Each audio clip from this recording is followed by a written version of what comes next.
Merhaba herkese ve A&D Brick Lab'a hoş geldiniz. Bugün birlikte Lego Art Claude Monet, Nilüfer Gölü üzerindeki köprü setini yapmaya başlayacağız. Bu tablo tamamlandıktan sonra mutfağımızdaki Lego Art duvarına diğer tablolarımızın yanına asılacak. O yüzden sonucu görmek için ben de gerçekten çok heyecanlıyım. Bu set 18 yaş ve üzeri için tasarlanmış ve tam 3179 parçadan oluşuyor.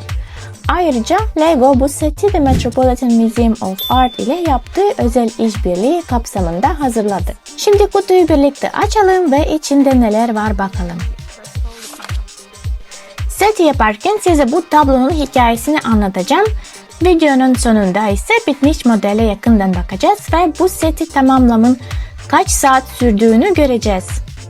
Kutunun tasarımını gerçekten seviyorum. Özellikle bu yeni Lego kutuları parçaları düzenli tutmayı çok kolaylaştırıyor. Bu setin biraz beni zorlayacağını hissediyorum. O yüzden yapım süresini de sizinle paylaşacağım. Bakalım kaç saat, hatta belki kaç gün sürecek. Bu kadar küçük parçayla çalışmak hiç kolay görünmüyor. Kutunun içinde hem şeffaf hem de kağıt poşetler var. Açıkçası ben kağıt poşetleri plastikten daha çok seviyorum. Şu parça sayısına bakınca biraz heyecanlanmaya başladım. Daha başlamadan parmağımı kestim. Neyse ki yapım kitapçığımız burada. Kitapçık gerçekten çok kaliteli görünüyor. İçinde hem tablo hakkında bilgiler hem de Lego Art tasarım süresi anlatılıyor. Bunu daha sonra mutlaka koyacağım. Şimdi ise başlayalım. Seti yaparken ben de Claude Monet hakkında biraz araştırma yaptım. Açıkçası ben bir sanat tarihçisi değilim ama öğrendiklerim gerçekten ilgimi çekti. O yüzden birkaç ilginç bilgiyi sizinle de paylaşmak istiyorum. Claude Monet 1840 yılında Fransa'da doğdu ve bugün Empresyonizm akımının kurucularından biri olarak kabul ediliyor. Ama beni en çok şaşırtan şey tablolar değil, yaşadığı bahçe oldu. Biliyor musunuz? Bu tabloda gördüğünüz bahçe gerçekten var. Üstelik gördüğünüz gölet, Japon köprüsü ve hatta nilüferlerin büyük bir kısmı Claude Monet'in kendi fikriydi. Kendi bahçesini istediği gibi düzenledi. Göleti yaptırdı. Japon köprüsünü ekletti. Ve gölete nilüferler diktirdi. Yani bugün dünyanın en ünlü tablolarından biri aslında sanatçının kendi bahçesini gösteriyor. Ama hikaye burada bitmiyor. Çoğu ressam sürekli yeni manzaralar arar. Ama Monet tam tersini yaptı. Yıllar boyunca aynı bahçeyi tekrar resmetti. Yaklaşık 250 farklı tablo yaptı. Peki neden?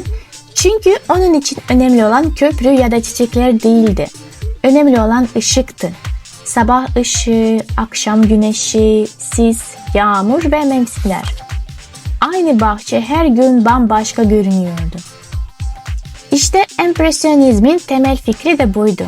Bir anın ışığını ve hissini yakalamak. İlginç bir bilgi daha. Bugün Claude Monet dünyanın en ünlü ressamlarından biri.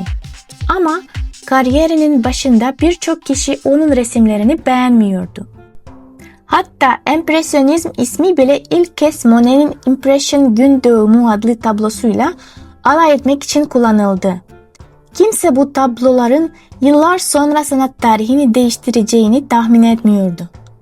Hayatının son yıllarda Monet'in gözlerinde katarakt oluştu. Artık renkleri eskisi gibi göremiyordu. Buna rağmen resim yapmayı hiç bırakmadı. Hatta bugün uzmanlar son dönem tablolarındaki bazı renk değişimlerinin bununla ilgili olduğunu düşünüyor. Bence bu gerçekten etkileyici. Şimdi biraz da setin kendisinden bahsedelim. Bu set 1 Mart 2026 tarihinde satışa çıktı. Ben bu video hazırlarken Türkiye Lego mağazasındaki güncel fiyatını da ekrana bırakıyorum. Tamamlandığında tablo yaklaşık 51'e 41 cm boyutunda oluyor ve bence duvarda gerçekten çok şık duruyor. Bu sette beni en çok etkileyen şey ise kullanılan Lego parçaları oldu. İlk başta kendi kendime şunu düşündüm. Neden burada bu kadar çok ince çubuk parça kullanılmış? Meğer bunun özel bir sebebi varmış. Lego tasarımcıları bu parçaları Monet'in dikey fırça darbelerini göstermek için kullanmış. Hatta bazı yerlerde küçük havuç sapı parçalarını bile bu etkiyi güçlendirmek için eklemişler. Bir başka hoşuma giden detay ise suyun üzerindeki ağaç yansımaları. Bunun için küçük kafes desenli çatı parçaları kullanılmış. Bence gerçekten çok yaratıcı bir fikir. Bir de burada Lego katanaları görebilirsiniz. Bunlar bitkilerin yönünü göstermek için kullanılmış. Aynı zamanda Monet'in Japon kültürüne olan hayranlığına da küçük bir gönderme yapıyor. Yakından baktığınızda daha da fazla sürpriz keşfediyorsunuz. Rengarenk çiçekler, kelebekler, kurbağalar, daha önce hiç görmediğim çok güzel mavi kiraz parçaları ve nilüferleri oluşturmak için kullanılan birbirinden farklı Lego parçaları. Bence bu seti ilginç yapan şey tam da bu. Yakından baktığınızda sadece Lego parçalarını görüyorsunuz. Ama birkaç adım geri çekildiğiniz anda bütün bu parçalar gerçek bir tabloya dönüşüyor. Tasarım ekibinin burada gerçekten harika bir iş çıkardığını düşünüyorum.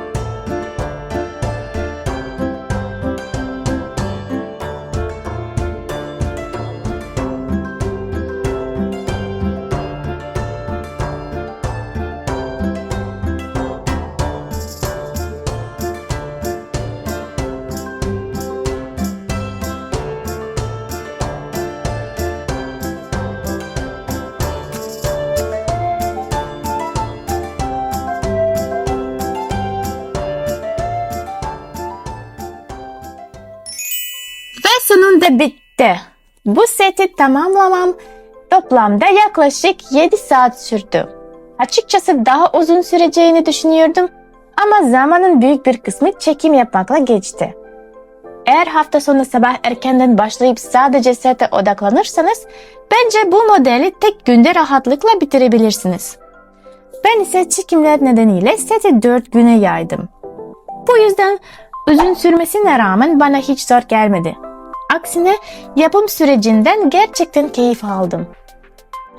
Ve şimdi en heyecanlı kısım. Bu tablo için duvardaki yerini önceden ölçtüm. Eşim de çiviyi hazırladı. Şimdi bakalım mutfağımızdaki Lego Art duvarında nasıl görünecek? Gerçekten harika görünüyor. Yakından baktığınızda sadece Lego parçalarını görüyorsunuz. Ama birkaç adım uzaklaştığınızda gerçekten gerçek bir tablo gibi duruyor. Bence diğer Lego Art setlerimizin yanında çok yakıştı. Artık mutfağımızın en sevdiğim köşelerinden biri oldu.